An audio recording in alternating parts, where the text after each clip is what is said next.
Bonjour, bonsoir, chers toutes. Heureux de vous retrouver dans cette capsule, chers tous également.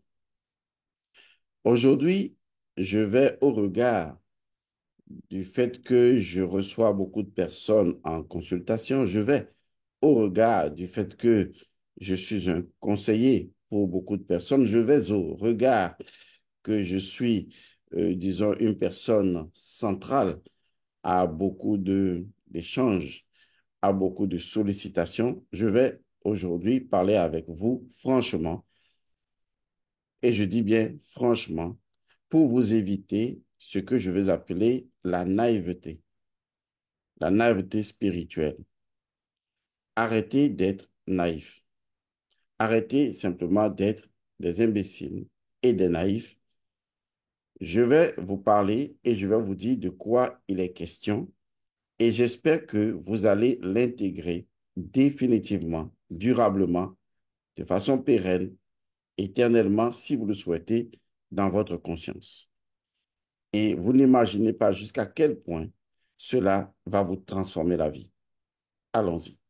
Je suis El Mancio Godson.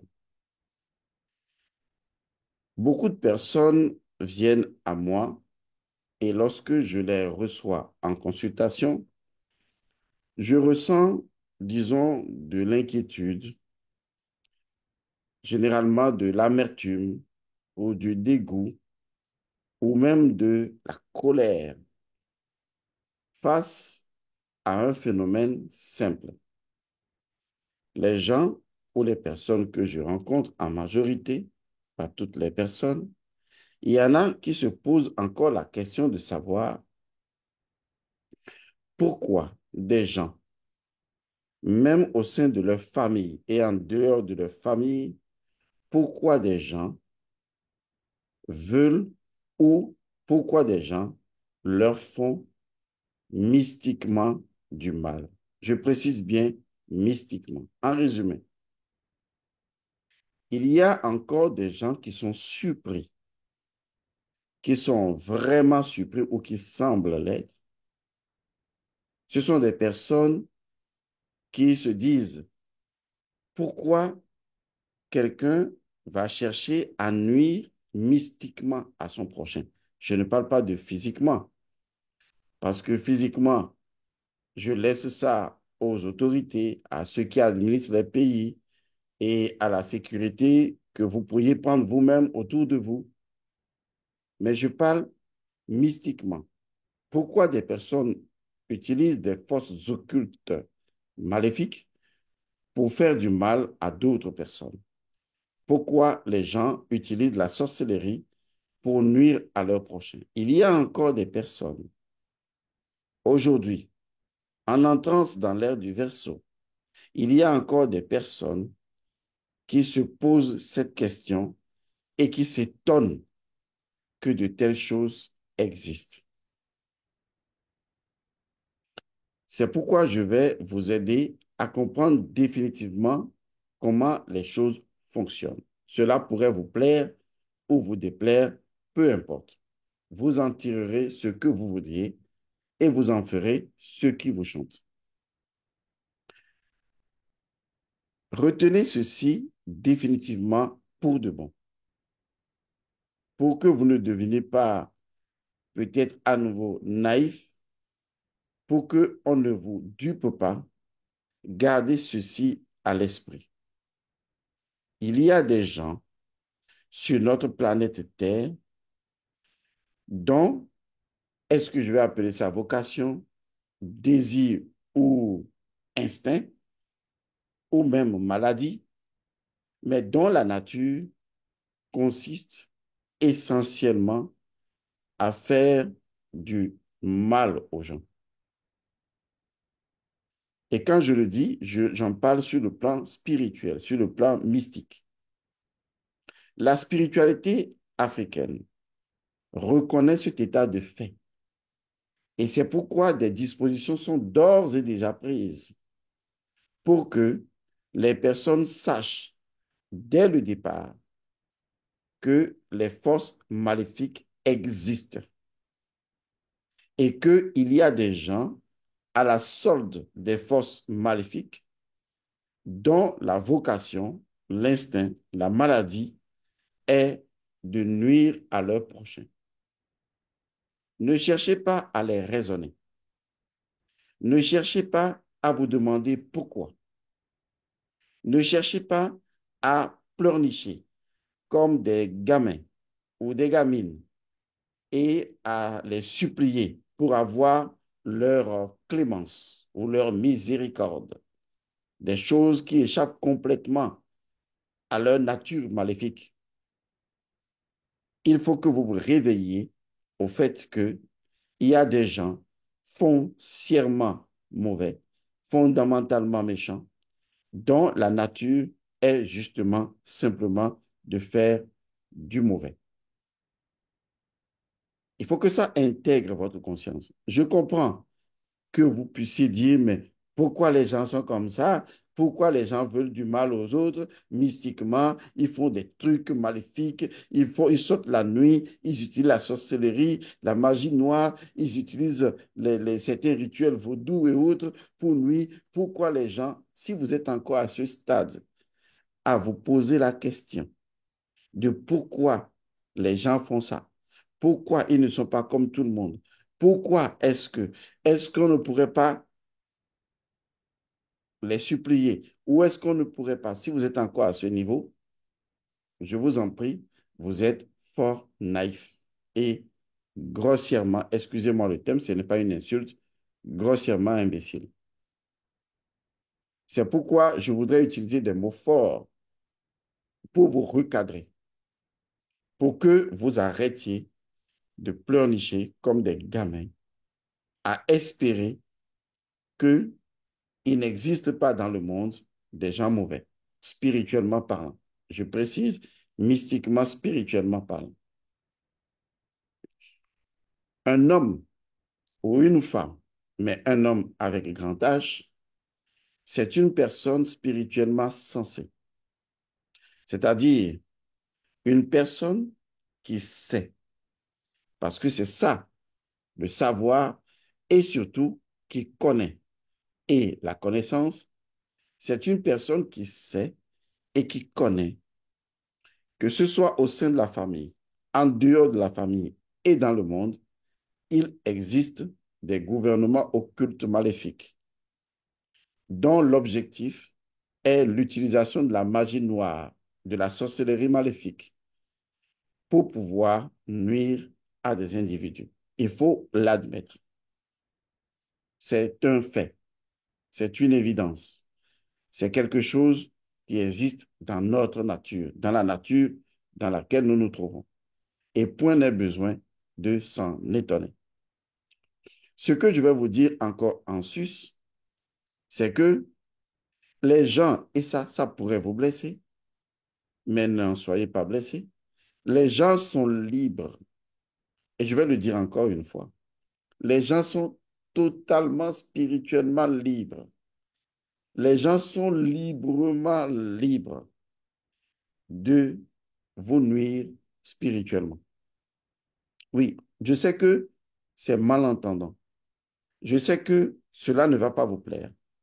Je sais que la morale telle qu'elle a été conçue donne quand même, disons, nous dit qu'il y a quelque chose qui ne va pas. Et c'est là, vous avez tort. Parce que, justement, c'est ainsi que tout va bien. Autrement, il n'y aurait même pas votre supposé diable. On serait dans le meilleur des mondes. Mais s'il y a votre supposé diable qui crée déjà des histoires, même au supposé Dieu, cela veut dire que dans le monde de l'humain sur cette planète Terre, il faut accepter que les gens soient libres d'aller faire des choses mystiques contre vous.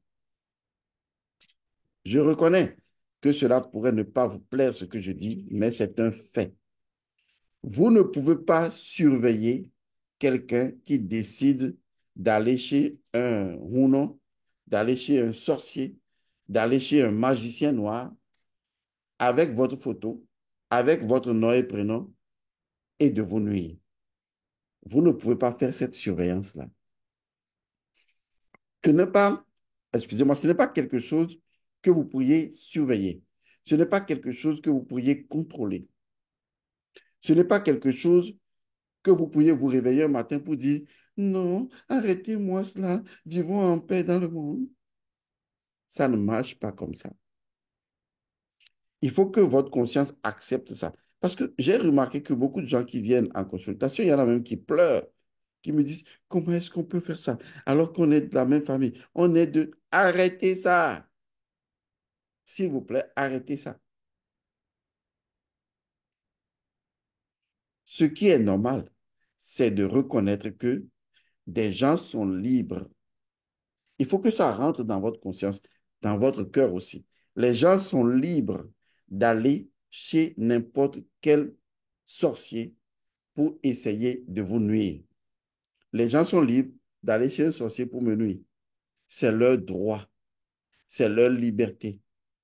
Ce n'est pas quelque chose que vous pouvez contrôler. Ce n'est pas quelque chose que vous pouvez refuser. Ce n'est pas quelque chose que vous pouvez interdire. Cela ne relève pas de votre volonté.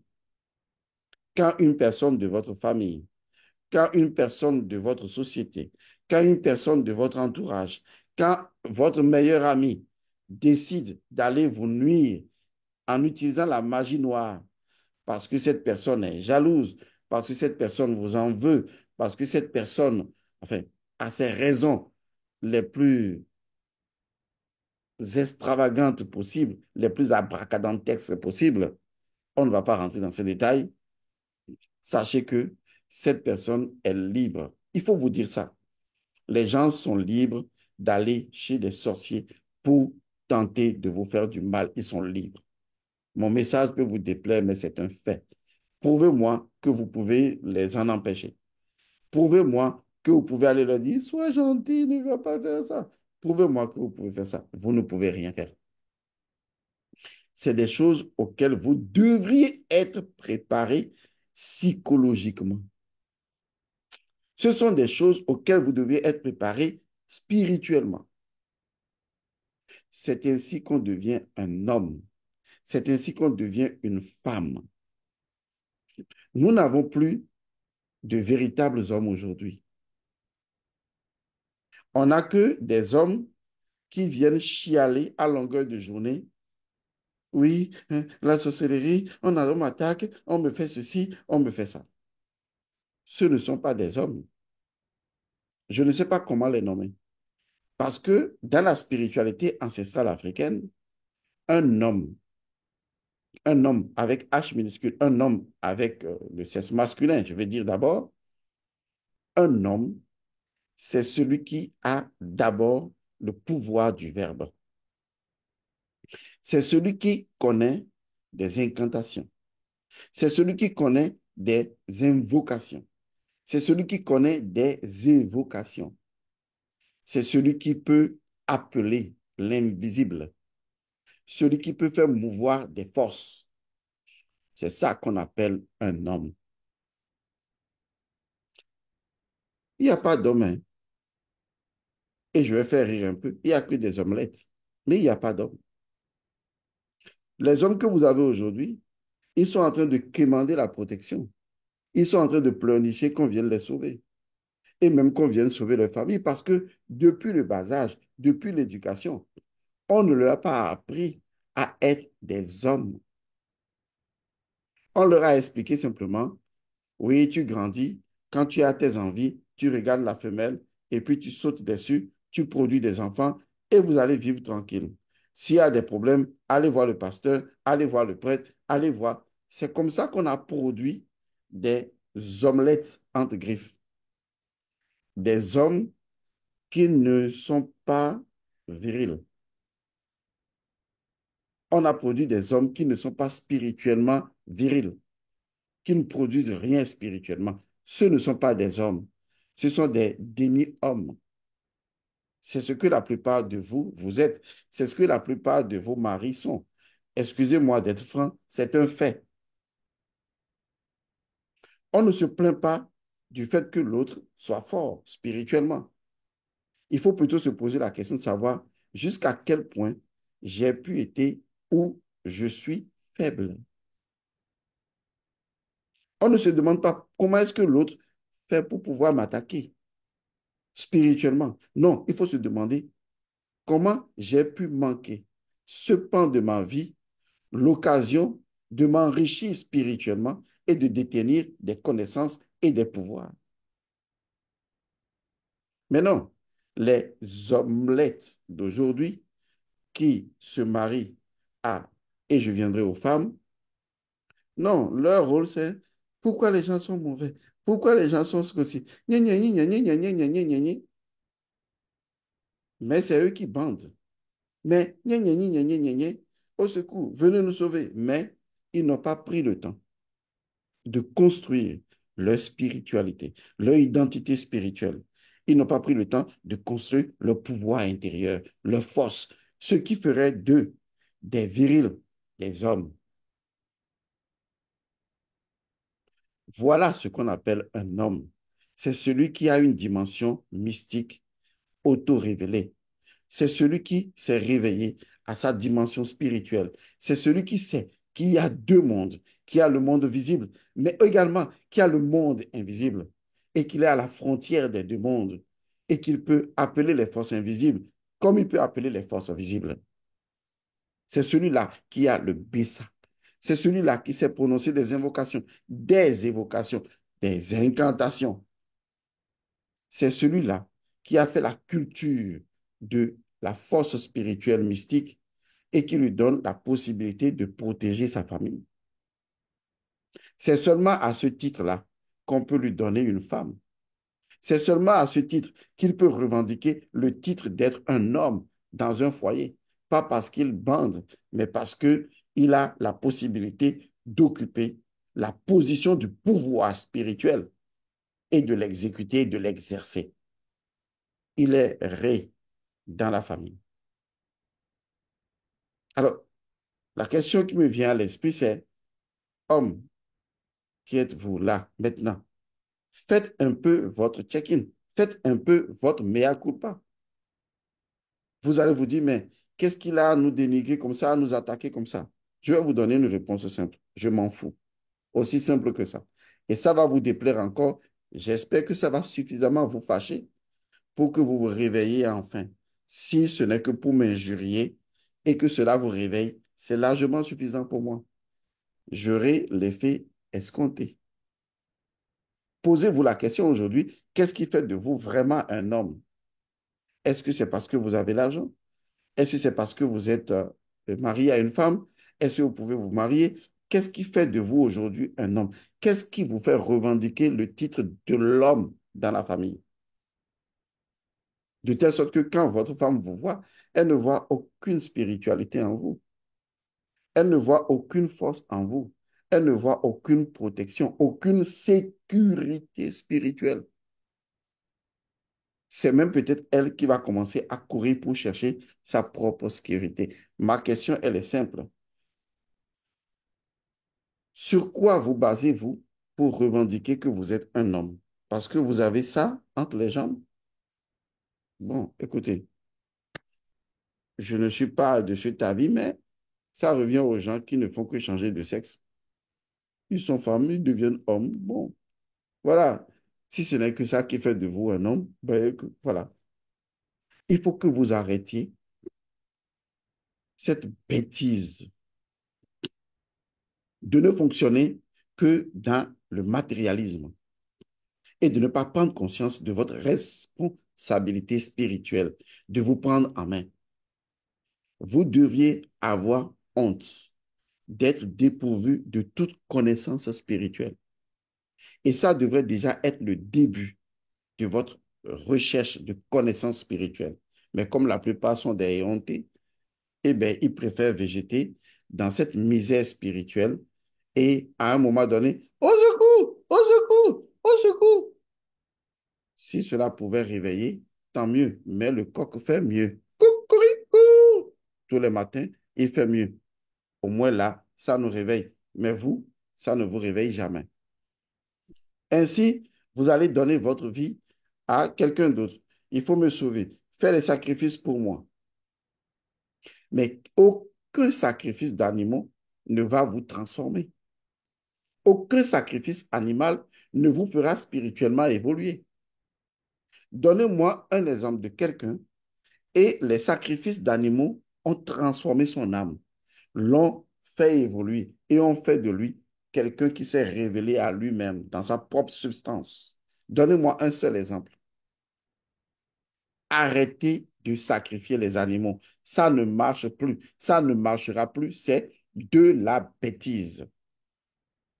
La seule personne que vous devriez sacrifier, que vous devriez tuer et qui doit ressusciter comme le phénix, c'est vous.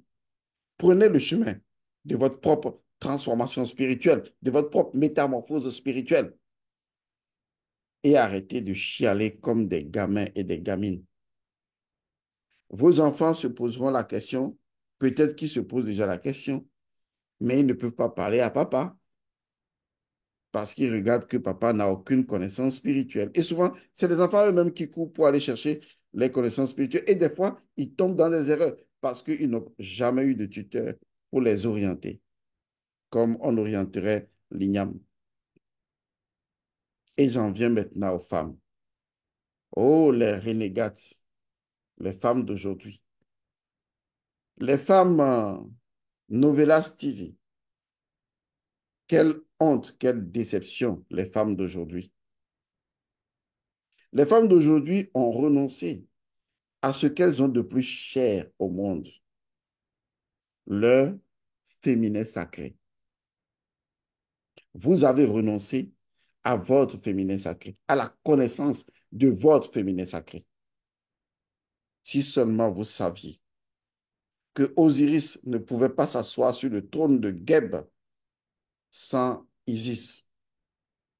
Si seulement vous saviez que les femmes détiennent des connaissances de la maison de la vie, leur permettant de prononcer des invocations, des incantations sur leur enfant depuis le ventre jusqu'à sa naissance et de chanter pour les enfants des chants mythiques, allégoriques, de nommer leurs enfants sous des noms de puissance et de les laver dans le lait maternel. Si seulement vous saviez ce qu'est le féminin sacré que vous êtes, si vous saviez jusqu'à quel point vous êtes les menstrues de l'univers, si seulement vous saviez quelle était votre puissance en tant que sorcière de nature, une femme, c'est un mystère qui a permis même aux dieux d'enfanter. Vous êtes la seule capable de voir la nudité de Ré. Et dans le mystère qui a opposé le dieu Ré à tout vieillissant et la déesse Isis, oh déesse Isis, quel subterfuge n'avait-elle pas utilisé pour arracher au tout-puissant dieu Ré Atum son nom secret, devenant ainsi la grande magicienne sans laquelle Ré ne peut pas, ne peut pas être Ré, car elle devient de facto la lumière de Ré. Oh, les femmes Novelas TV, qu'êtes-vous devenues? Vous ne savez même pas faire les cérémonies de sortie de votre enfant. Vous ne savez pas organiser votre fille dans ses premières menstrues. Mais vous savez regarder les télés, vous savez artificialiser votre corps et vous savez être aussi bête que les hommes vous prennent comme des objets sexuels. Ô femmes, aujourd'hui, qu'est-ce que vous êtes devenues? Honte à vous. Vous ne détenez plus les connaissances des plantes, des mélanges. Vous ne savez plus comment tonifier le corps et le cas de vos enfants. Vous ne savez plus comment prononcer des paroles de sagesse et de connaissance dans les oreilles de vos enfants. Vous ne savez plus comment mettre vos enfants déjà à l'enfance sur le trône qui leur est destiné dans le lendemain. Et pourtant, femmes, vous êtes toutes les opportunités pour la survie, la sauvegarde et la réussite de votre enfant de demain. Vous ne savez pas faire tout ça. Oui, les raisons. Le monde a changé. Nous sommes trop occupés. Nous avons du travail. Nous allons faire ceci. Oui, vous avez le temps pour vous épiler. Vous avez le temps pour faire des mascarades au visage. Vous avez le temps de vous occuper des futilités. Voilà ce que sont devenues les femmes d'aujourd'hui. Elles sont dans la futilité, elles sont devenues futiles, elles sont futilisées, elles sont objectivées et donc elles sont devenues des objets. C'est parce que vous avez choisi d'être ça que l'on vous prend pour ça et moins que ça. Femme, qui êtes-vous? Posez-vous des questions. Qui êtes-vous? Oui, je cherche un homme, je vais me marier, je ne trouve pas d'homme. Tu ne peux pas trouver d'homme parce que tu as perdu ce que tu es. Tu es magie. Tu es la yéka. Tu détiens le pouvoir des charmes. Où est ton pouvoir, femme, pour charmer un homme, pour l'appeler mystiquement, pour le faire s'intéresser à toi? Qu'est-ce que tu as aujourd'hui? Lorsque tout ton corps est en train de flétrir et que l'homme doit regarder ailleurs, qu'est-ce que tu proposes? Qu'as-tu à apporter à ton mari pour son évolution spirituelle? Parce que c'est de la fertilité qu'émerge la virilité. Derrière un homme grand ou un grand homme se cache une grande femme. Mais derrière un homme inconséquent se cache quoi d'autre qu'une femme que je ne veux pas nommer? Oui, mes mots sont durs aujourd'hui et vous n'allez peut-être pas aimer, mais vous connaissez ma réponse. On s'en fout. Mais si ça peut vous aider à vous réveiller définitivement, ça vous ferait vraiment du bien. Parce qu'il y a un temps où je vous parle gentiment, il y a un temps où je vous parle durement. Je ne suis pas un de ces gourous orientaux. Je suis un Africain et je vous parle comme un Africain selon la tradition ancestrale de nos pères. Vous devez cultiver votre spiritualité ancestrale. Vous devez retrouver votre identité. Sinon, vous serez affaibli sur tous les plans, hommes et femmes. Donc, arrêtez de vous poser la question la plus bête qui ait jamais été dans l'univers. Pourquoi les gens sont mauvais, ils nous attaquent, ils nous font du mal et en sorcellerie? La question la plus intelligente devrait plutôt être comment ai-je pu perdre, pardon, comment ai-je pu perdre la dignité spirituelle de moi-même pour me résoudre à un état aussi fébrile, aussi inconséquent, aussi irresponsable? Comment suis-je tombé aussi bas? Devrait être votre question. Parce qu'une question bien posée en questionologie vous permet d'avoir une bonne réponse et cela vous met sur la quête. Et cette quête vous sera favorable. Mais une question stupide ne vous fera jamais faire une quête spirituelle. Au contraire, ça va vous stupidifier encore plus et toujours. Oui, mes mots sont durs. Vous n'allez pas aimer, mais on s'en fout.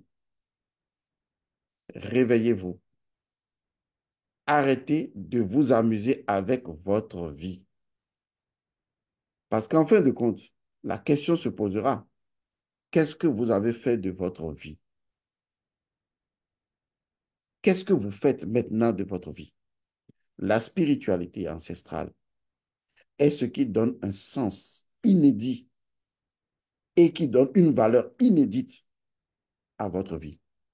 La spiritualité, la culture de votre dimension transcendantale, de votre dimension intérieure, pour redonner à l'âme que vous êtes, pour redonner à votre âme les valeurs qui lui permettront de croître et de se métamorphoser.